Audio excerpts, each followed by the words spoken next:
submissions, or you're passing the guard. Like if Professor Anthony's passing my guard, if you have somebody sharp, you don't expect to get the first thing, right? A lot of times they make it an adjustment, you go for something else, they make an adjustment. By the third one, that's a pretty good pass. And that's how you start to pass anybody who's got a black belt at a higher level, is you just need to keep it going. Like in the realm of the takedown, it was like the pursuit of the person. Most people are pretty decent at 2. At 3 or more, they'll start to fall apart. That's why, like when you're striking, first combination boxing is usually like jab, cross hook, because you're hoping like one of those will get through, rather than just I throw a single right, I throw a single left, throw a single hook, right? You got to do things in sequence. So same with submissions, right? Triple attack, double attack, but you eventually get people to overcommit to those decisions. So we're gonna just finish the series we've been doing the last couple weeks with the Americana and the armbar. We did the hip side armbar last time I was here. Now we're gonna look at it when it's over the top shoulder, but we'll review the Americana side first. So basically, let's just practice this, right? So he's over my far shoulder. I have frog feet, my knees are up, I can put weight on him, and he's gonna try to put the hand in front of my throat. Yep, because he would like to hip escape and frame and get away. So all we're gonna do is work on blocking that arm. So he's gonna try to move it. I'm just gonna bring my head to the floor, and he's really like, can you get it under my head? No, because my head's just touching the floor. So he's gonna try again. I'm gonna make it a little easier so he feels the gap, but see, he's just gonna run into my hand. And now I'm gonna pull the elbow down. I wanna throttle the wrist. Can you turn and grab your hand? Great, can you go back? I'm gonna flare my feet and drive my hips back. Can you grab your hand? Dang, I've gained weight. All right, let's try that. Does anyone need to see it again? Okay, we're done. Okay, so he tries to go around my head. First, practice just the block, because you need to prove that you can stop it. And then he's gonna go back over my shoulder. I'm gonna come back up. He tries again. I stop it. Oh, there's a little gap. See, he feels like he can try, and I just catch it. Okay, see, I already have a good angle. Like, this would just come on, right? Okay, just ask him if he can reach his hand, and then start to sit back. So what I'm trying to do is use my hips to pull his shoulder down. And then because the throttle on the wrist is going the other way, it's like you're opening the shoulders in opposite directions.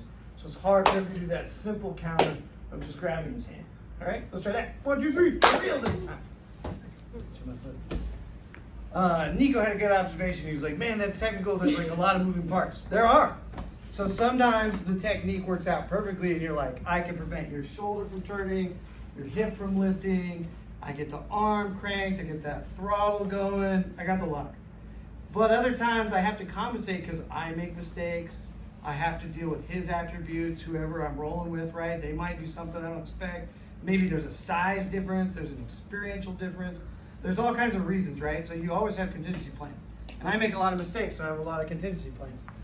So when I'm here, so if I want to make it heavy, it's really hard to see. Let's turn this way. See, my knees are on the ground here, right? That's pretty good. You can move your right arm a little bit. Can you grab your own hand? Yeah, see, you tried to push my armpit. That'd be really good. Okay? Now when I go here, it doesn't look any different, but all I do is I put the weight on my feet and I take my knees off the ground. See, so it's just like, it's like I'm doing the frog, but I'm just barely off the floor.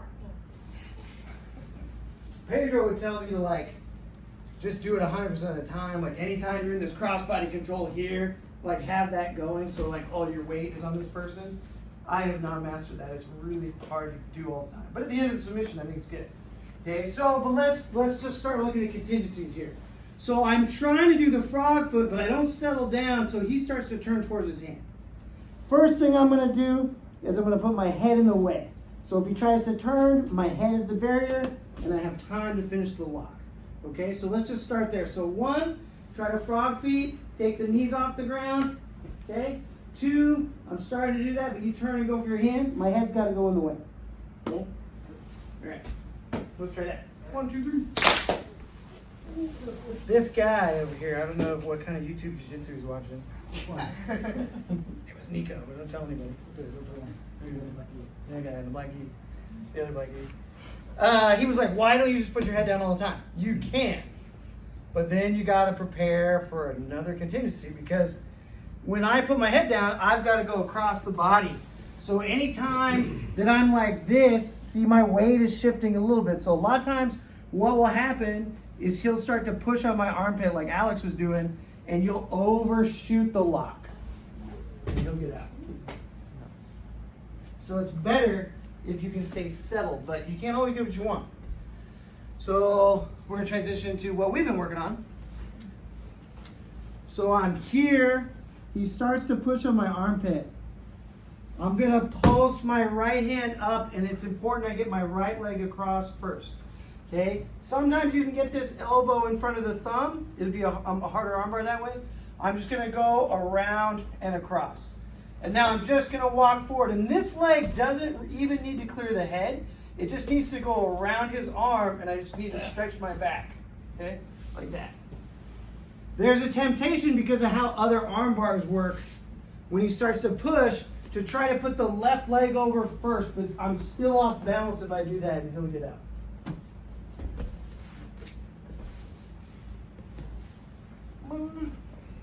So I start to put my head down, and he starts to push. See, this arm is becoming shorter than the top arm. So now the Americana goes away, the arm lock goes away.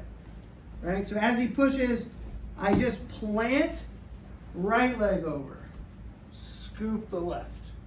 Now I just barely crawl forward. It's just like it's resting on your hip, and you're just driving your hip to the floor. Okay?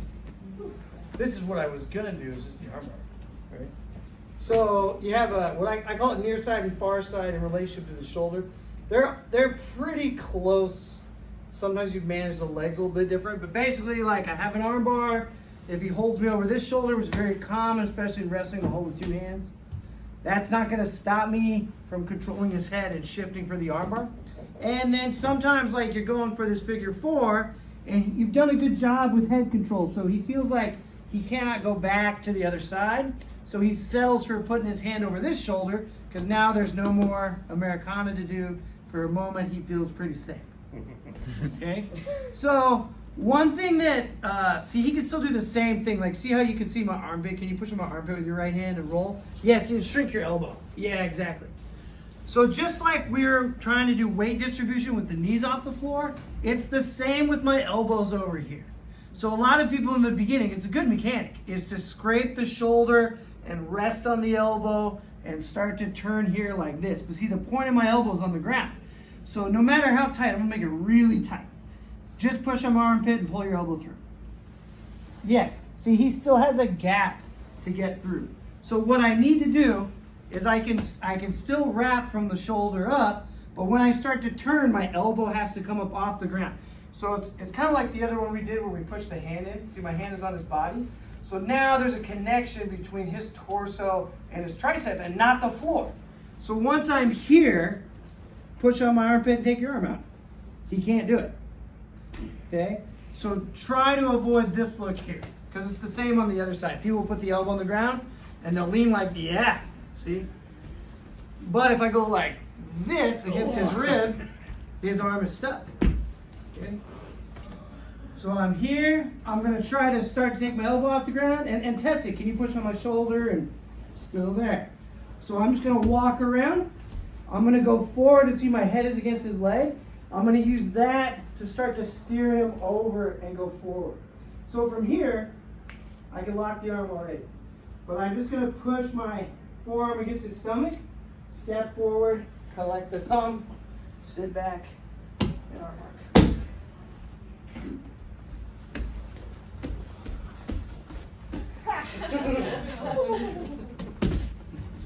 All right, so let's figure four. It's not working out. Try to get on the other side of my head. Boom.